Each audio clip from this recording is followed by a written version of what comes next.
This is Real News Media TV, coverage you can trust. Please like, share, subscribe, and hit the notification bell. Select all for daily news updates. Teen arrested in Manchester in connection with threat to police in St. James.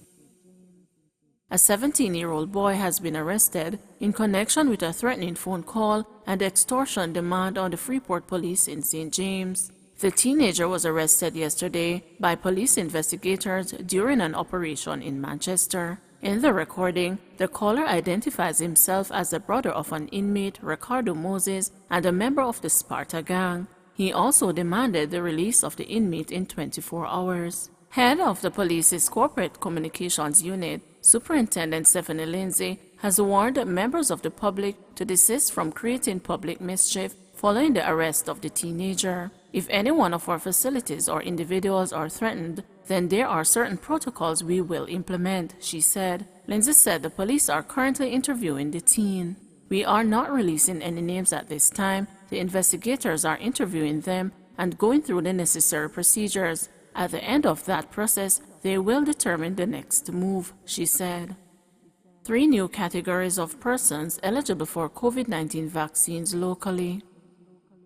3 new categories of persons have been added to the group of Jamaicans who can be vaccinated beginning on Sunday, April 11, 2021. The Ministry of Health and Wellness is now vaccinating persons who are 40 years and older and who suffer from one or more comorbid conditions, persons 50 years and older, and the members of the public who are employed to the transport sector in Jamaica. Members of the public who fall in any of these cohorts can utilize 3 methods for registering to receive the first dose of the COVID-19 vaccine manufactured by AstraZeneca. Persons can register using the online portal at the Ministry's website at www.moh.gov.jm,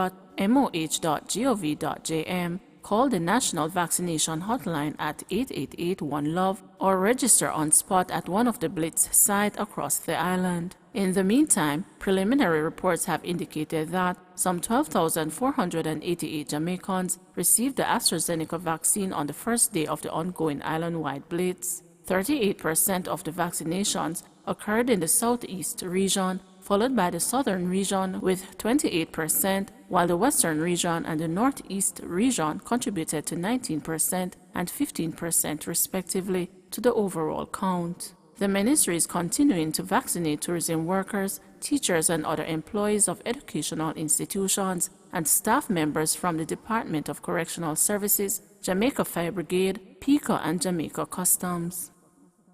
Opposition calls for minister's intervention after the Southeastern Regional Health Authority fails to pay over employees' deductions. The opposition People's National Party has called for the Finance Minister and Health Minister to intervene in a situation at the Southeastern Regional Health Authority that has resulted in employees' personal deductions not being paid over to the relevant institutions. The PNP says payments were not made for February and March 2021. It says in an April 9 memo that the Southeastern Regional Health Authority's Director of Finance advised employees that the funds had not been paid over due to financial constraints. This is totally unfair and unacceptable, as our healthcare professionals have been at the forefront of holding our healthcare system together amidst the pressures brought on by the COVID-19 pandemic. They risk their lives, personal health, and well-being to serve the public and should never have to face this embarrassment, the opposition's spokesman on finance, Julian Robinson, was quoted in a release from the PNP. The PNP wants the government to immediately release the funds to cover the outstanding obligations and pay any fee or penalties that have been accrued to the employees as a result. They also want the government to say whether other regional health authorities are experiencing similar problems. Meanwhile, the opposition also wants the government to update the country on the amount of monies owed to suppliers by the Ministry of Health and Wellness and its agencies and its plans to clear up the arrears. NHT rejects claims about weak COVID-19 workplace measures.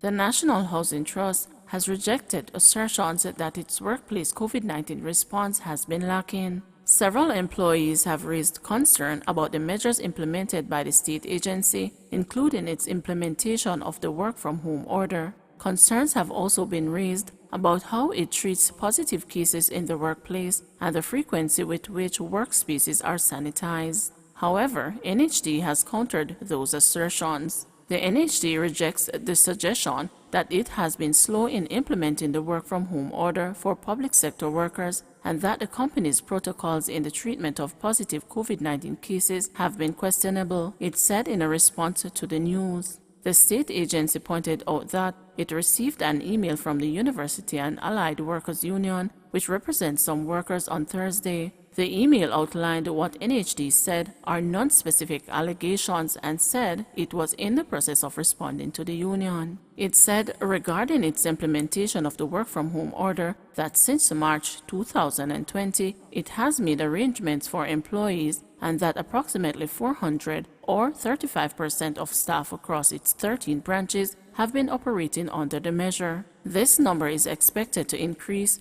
as the NHD continues to review the organization's workflows and secure additional equipment and technologies to facilitate remote work. While the NHD has migrated some of its services online, given the nature of the business it operates, there are some services which require in-office visits by customers, and therefore not all staff will be able to work remotely, the organization said. The agency also defended its protocol for treating with COVID-19 positive cases in the workplace, outlining the procedures it maintains. Since the start of the pandemic, the safety and welfare of the NHD staff has been our #1 priority, the NHD said. It continued, the Ministry of Health and Wellness, through its parish health departments, is the NHD's point of reference in handling COVID-19. To this end, all positive cases, regardless of where they occur, have been reported to the ministry, and in doing so, the NHD is guided in activating the necessary protocols to include deep cleaning of locations, closure where advised,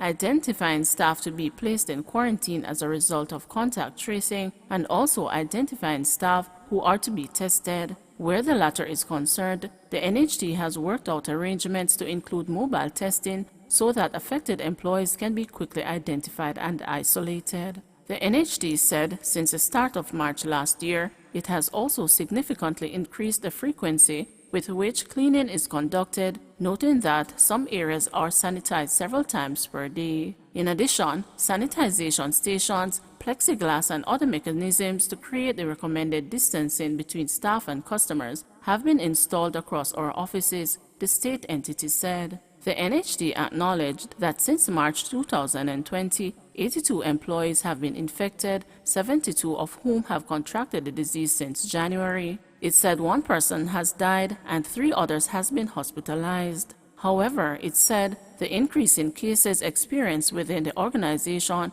is in line with the upsurge in positive cases across the country. It also pointed out that not all employees who have tested positive did so while at the workplace. Please remember to like, share, subscribe, and hit the notification bell. Select all for daily news updates.